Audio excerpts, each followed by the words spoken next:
അനീഷ് ഇത്തവണ നോമിനേറ്റ് ചെയ്തത് ഷാനവാസിനെയും നൂറയെയുമായിരുന്നു. തന്റെ പ്രിയ സുഹൃത്തായ ഷാനവാസിനെ നോമിനേറ്റ് ചെയ്യുവാനുണ്ടായിരുന്ന അനീഷിന്റെ കാരണങ്ങൾ എന്തെല്ലാമെന്നറിയാമോ? ബി ഡാൻസ് മാരത്തൺ ടാസ്ക് മര്യാദയ്ക്ക് ചെയ്യാതെ നടന്ന ഒരു വ്യക്തിയായിരുന്നു ഷാനവാസ് എന്നായിരുന്നു അനീഷ് പറഞ്ഞിരുന്നത്. ലാലേട്ടന്റെ വേലായുധൻ എന്ന റോളിൽ നിന്ന് മുരുകനിലേക്ക് മാറുകയായിരുന്നു ഷാനവാസ്. പിന്നെ ഇടയ്ക്കിടെ സ്വന്തം ക്യാരക്ടറിലോട്ട് പോയിക്കൊണ്ട് നിൽക്കുകയായിരുന്നു. അനാവശ്യമായ പല ഫൈറ്റുകളുമാണ് ഇവിടെ ഉണ്ടാക്കിക്കൊണ്ട് നിൽക്കുന്നത്. ആര്യൻ ഷാനവാസിന്റെ ഉമ്മയെ വിളിച്ചു എന്ന് പറഞ്ഞുകൊണ്ട് ഷാനവാസ് വലിയൊരു ഫൈറ്റ് ഉണ്ടാക്കിയിട്ടുണ്ടായിരുന്നു. അത് ഒരു അനാവശ്യ ഫൈറ്റ് ആയിരുന്നു. ആര്യൻ അങ്ങനെ വിളിക്കുന്നത് ഞാൻ കേട്ടിട്ടുണ്ടായിരുന്നില്ല. ഷാനവാസ് അവിടെ വെറുതെ പ്രശ്നമുണ്ടാക്കുകയായിരുന്നു. ഷാനവാസിന്റെ തെറ്റുകൾ ആരെങ്കിലും പറയുമ്പോൾ അവരോട് സൗണ്ട് ഇട്ട് അവരെ അടിച്ചമർത്തുക എന്നത് ഷാനവാസ് ഇവിടെ ചെയ്തു കൂട്ടുന്ന കാര്യങ്ങളാണ്.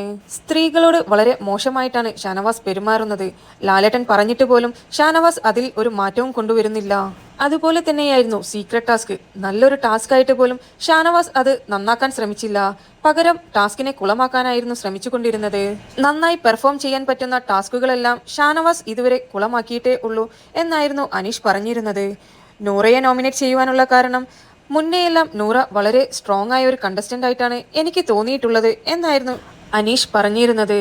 എന്നാൽ നൂറ ഇപ്പോൾ വളരെ ഡൗൺ ആണ്, ഒന്നിലും ആക്റ്റീവ് അല്ലാത്ത പോലെയാണ് തോന്നുന്നത് എന്നായിരുന്നു അനീഷ് പറഞ്ഞിരുന്നത്. നിങ്ങൾക്ക് ബിബിയുടെ പുതിയ അപ്ഡേറ്റ്സ് അറിയുവാൻ താല്പര്യമുണ്ടെങ്കിൽ എൻ്റെ ചാനൽ സബ്സ്ക്രൈബ് ചെയ്ത് സപ്പോർട്ട് ചെയ്യുക.